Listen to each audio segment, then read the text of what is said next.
안녕하세요. 반갑습니다. 장애인 활동 지원의 이름과 실제, 장애인 활동 지원 개요를 함께 나누도록 하겠습니다. 자, 장애 개념의 정의, 학습 목표, 장애 개념을 이해할 수 있다.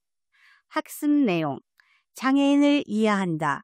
우리나라의 장애 범주를 학습한다. 장애인 복지의 가치를 배운다. 자, 장애 개념의 이해를 함께 나누도록 하겠습니다. 여러분, 장애 하면 어떤 생각이 드십니까? 많은 생각을 할 거예요. 그렇지만 어떤 장애의 원인과 특성, 그 나라의 사회 문화적, 정치적, 경제적 여건과 수준에 따라 달라질 수 있다는 거 여러분 기억하셔야 돼요.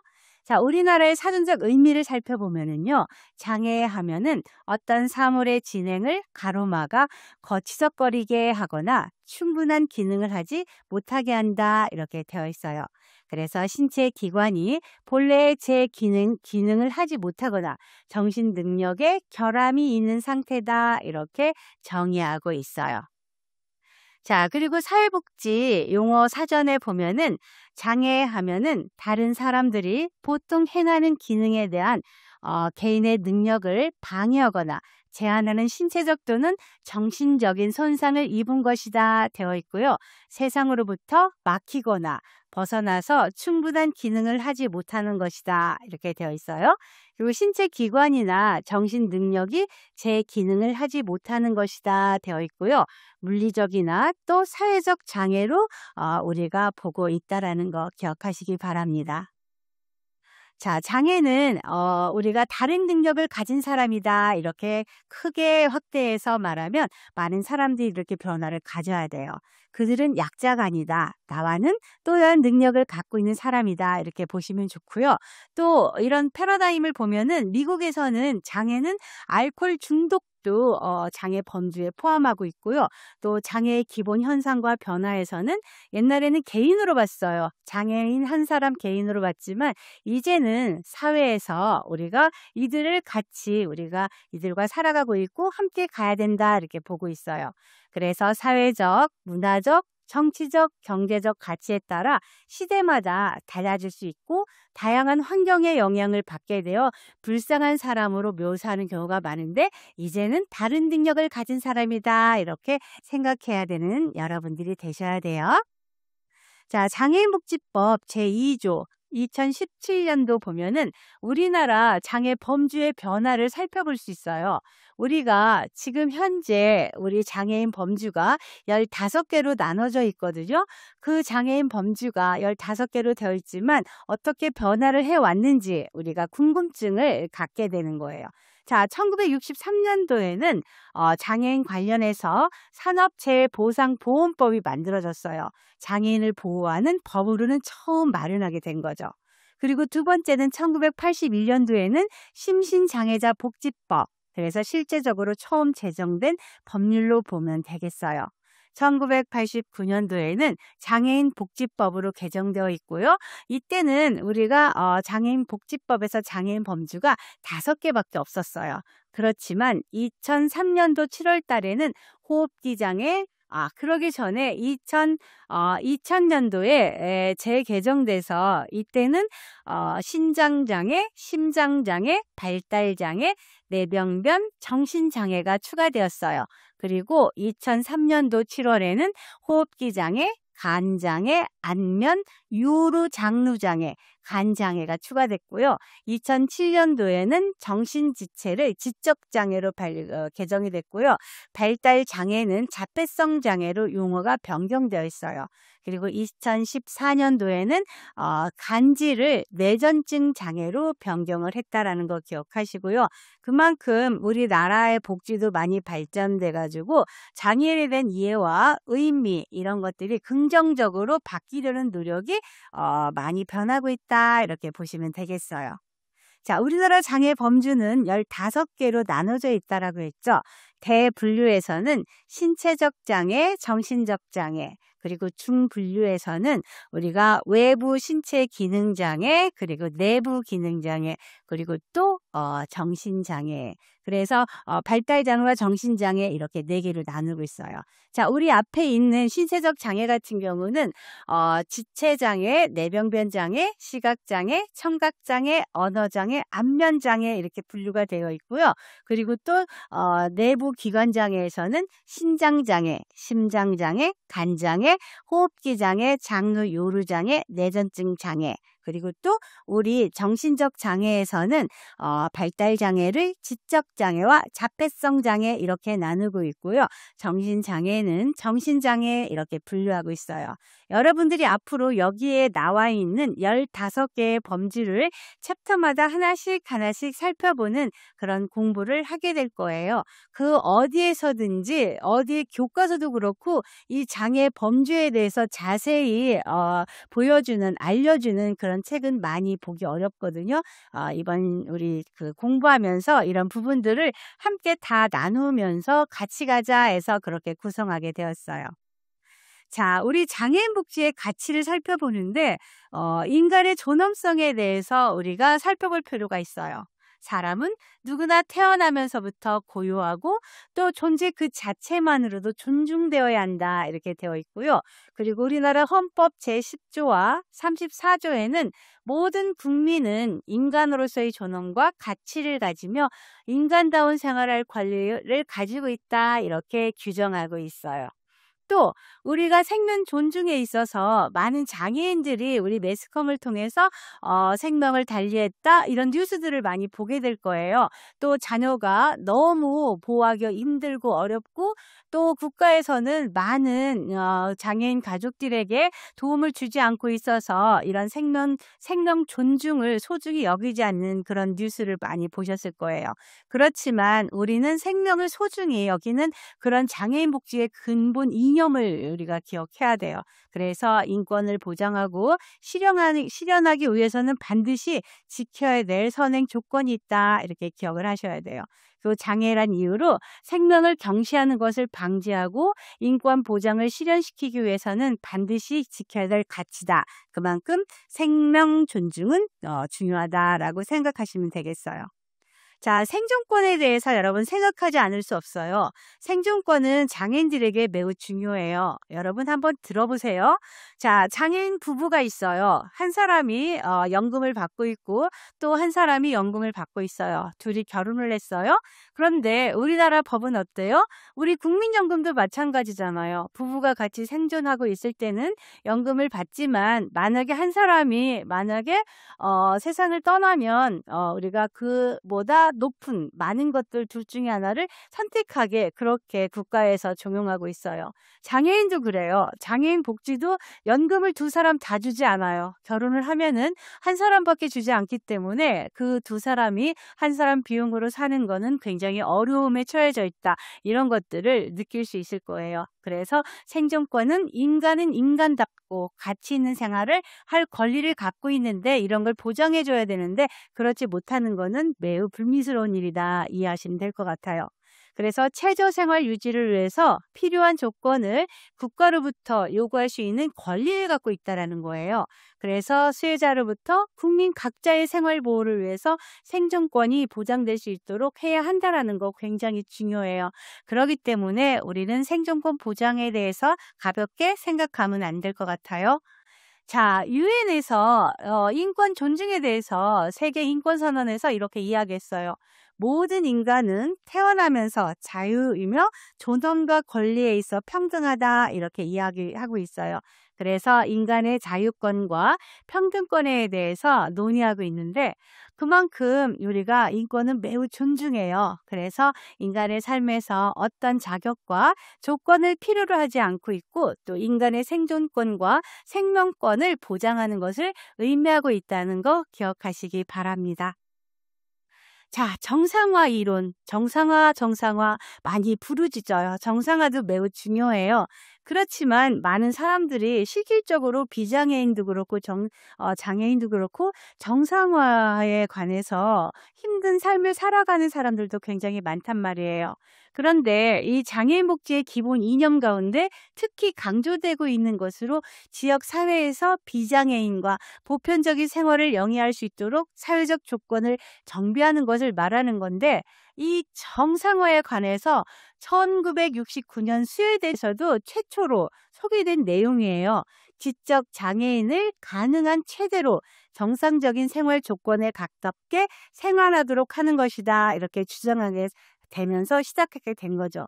그렇지만 많은 장애인 가족, 특히 이게 스웨덴에서 이야기한 지적 장애를 갖고 있는 사람들은 실질적으로 자폐성 장애인들, 이런 사람들은 실질적으로 국가에서 도와주지 않으면, 그들 부모가 도와주지 않으면 정상적인 삶을 살 수 없는 걸 우리 모두 알고 있단 말이에요. 그렇지만 비장애인, 특히 공공에서 근무하시는 많은 분들이 실질적으로 이분들이 진짜로 실제 정상화한 삶을 살기 어렵다는 거 알면서도 실질적으로 이들에게 뭔가 우리 활동 지원하는 선생님을 배정하거나 또 활동 지원을 받을 수 있는 그런 어떤 시간들, 이런 부분들에 대해서 잘 인지를 못하고 무조건 쟤 혼자 어디 갈 수 있는 사람이야, 무조건 쟤 혼자 밥 해 먹을 수 있는 사람이야, 무조건 쟤는 지가 알아서 할 수 있는 아이야, 이렇게 한쪽으로 어떤 보편화된 게 아니라 한쪽에서 일반적으로 작은 것들을 할 수 있다라고 해서 활동 지원을 거부하고 못하게 하는 그런 것들도 많이 보게 돼요. 그래서 이런 정상화에 가까운 삶을 사는 데 있어서 많은 전문가들이 이들에게 지지해주고 힘이 되는 그런 시간이 필요하다고 저는 생각합니다. 자, 사회통합은 장애인의 사회통합도 굉장히 중요해요. 그래서 사회의 장애인이 공존할 수 있도록 하고, 동시에 또 장애인도 기본적인 시민의 권리를 실현할 수 있도록 하는 건데, 이 사회통합을 오래전에는 많은 사람들이 장애인들은 시설에 가야 돼, 장애인들은 지역사회에서 같이 함께 살 수 없어, 이런 것들을 많이 부르짖는 그런 사회에 많은 소리들이 있었어요. 또 학교가 들어서려면, 아니면 뭐 시설이 들어서려면 반대하고 데모하고, 이런 것들도 되게 많이 있었단 말이에요. 그런데 이런 한 개인을 개인적으로 존중받고, 또 사회활동의 대인 어떤 관계를 통해서 사회적으로 인정받는 성공적인 개인으로서의 참여를 뜻하는 게 사회통합이거든요. 그래서 이들이 살아가는 데 있어서 사회통합을 할 수 있도록 우리가 사회적 장애를 제거해 주는 것이다, 이렇게 이야기하고 있어요. 자, 사회적 장애를 제거해 주는 거, 이건 장애인들에게만 포함되는 거 아니에요, 여러분. 할머니, 나이 드신 어르신들, 또 임신한 분들, 도중에 또 다치셔서 또 장애를 갖고 있고 걷기 어려운 분들, 사회적 약자 그 누구에게나 필요한 건데, 꼭 장애인들을 위해서 해주는 것처럼, 장애인들이 꼭 이것들을 있어야만 하는 것처럼 이렇게 하는 그런 사회는 아니라는 거죠. 모든 시설은 정말 장애인이 편하게 다니면 그 어떤 사회적 약자들도 다 편하게 다닐 수 있다는 강점이 있다라는 건, 그래서 인간 누구에게나 포함된다라는 것들을 기억하는 건 매우 중요해요. 자, 자립생활 매우 중요해요. 장애인이 자신이 갖고 있는 능력을 최대한 활용하여 직업적, 경제적으로 자립생활을 영위할 수 있도록 사회는 필요한 서비스를 제공하는 것을 얘기하는 거예요. 그래서 이 자립생활을 할 수 있도록 많은 것들을 제공해 줘야 되는데, 아직도 많은 사람들이 장애인들은 부모가 책임져야 돼, 장애인들은 시설에 가 있어야 돼, 이런 이야기들이 비일비재하고 있어요. 그래서 자신이 어디에서 누구와 함께 살 것인지 이런 부분들을 결정하고, 또 이들이 주거 공간을 선택할 수 있도록 기회를 줘야 된다는 건 굉장히 중요하다는 거죠. 그래서 생활에 필요한 도움을 어떻게, 누구에게 받을 것인지 등에 대해서도 스스로 선택하도록 도와줘야 돼요.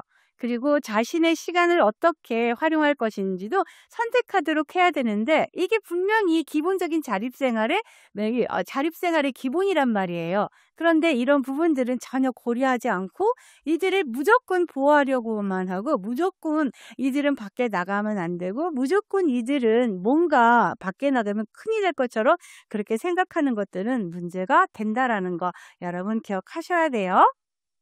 자, 그러면 장애인 활동 지원 서비스 있어에서 그 기본 이념을 살펴보면은 실제 어떤 개인의 일상생활 속에서 적절한 활동을 수행하기 위한 인적 보조 서비스라고 얘기해요. 장애인 활동 지원 서비스의 개념이에요. 그래서 자신이 할 수 있는 일들을 타인에게 위임하는 거죠. 그래서 자신이 성취할 수 있는 일들에 대해서 시간과 에너지, 잠재력을 활용할 수 있도록 하는 거죠. 그래서 자원봉사 서비스와는 완전히 다르다라는 거 기억하셔야 돼요. 이것은 활동지원사들에게는 새로운 잡이에요. 자기 직업인데 이것들을 내가 자원봉사해라고 잘못 이야기하면 안 된다라는 거죠.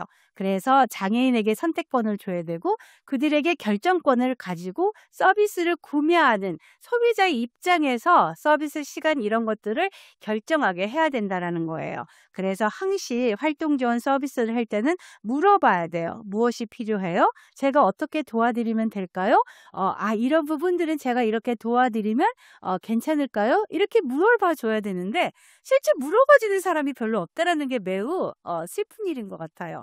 그래서 오늘 이 시간 정말 장애인 활동 지원 서비스를 내가 해야 되겠다. 그래서 이 시간에 내가 지금 이 과목을 수강하고 계신 분이라면은 이런 부분들을 정말 염두에 두고 선진국형 그런 활동 지원사가 되도록 권고합니다. 자, 여러분 활동 지원 서비스 이해를 살펴보고 있는데요. 자, 2019년 6월에는 장애인 등급이 폐지됐어요. 이때 장애인 활동 지원에 관한 법률을 개정했고요. 시행에 따라서 장애인 활동 지원 서비스 사업 대상자 모든 등록 장애인에게 확대 실시되었어요. 그런데 많은 사람들이 진짜 이 서비스를 너무 받고 싶어 해요. 그런데 처음에는 이 활동 지원 서비스를 1급에서 2급만 줬어요. 그리고 3급 같은 경우는 이제 중복장애일 경우는 줬거든요.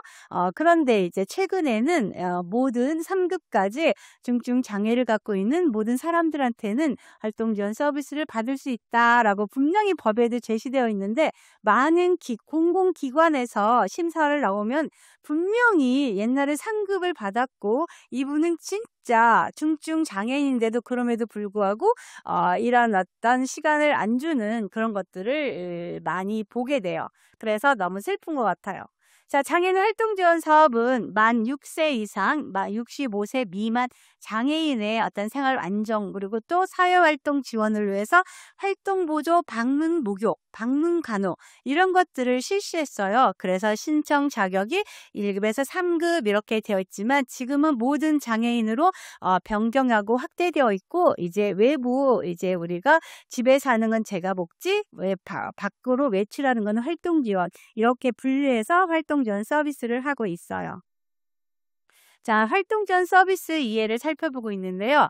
자, 신체적, 정신적 장애 등의 이유로 혼자서 일상생활과 사회생활을 하기 어려운 중증 장애인에게 신변활동, 가사, 그 다음에 일상생활 보조, 이런 이동, 활동 지원 서비스를 말하는 걸로 우리가 이해하면 되겠어요.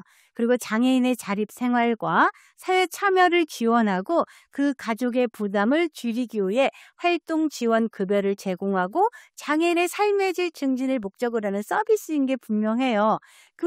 그동안에는 그 장애인 가족들이 모든 것들을 부담했어요. 아무리 힘들어도 아무리 돈이 많이 들어도 장애인 가족들이 모든 걸 부담했지만 정말 많은 사회의 문제로 자리 잡고 있고 많은 장애인 가족들이 생명을 달려하는 이런 것들을 뉴스에 보도하고 그러면서 이제 법이 바뀌기 시작하는 거예요. 그래서 활동 지원 서비스는 분명히 새롭게 직업으로 만들어졌다라는 거 여러분 기억하셔야 돼요.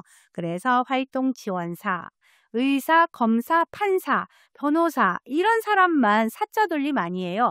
활동 지원사, 사회복지사 이런 분들도 굉장히 중요한 분인데 굉장히 약자로 이상하게 보는 그런 분들이 있는데 시각을 다시 잘 하시면 좋을 거라 보고 있어요.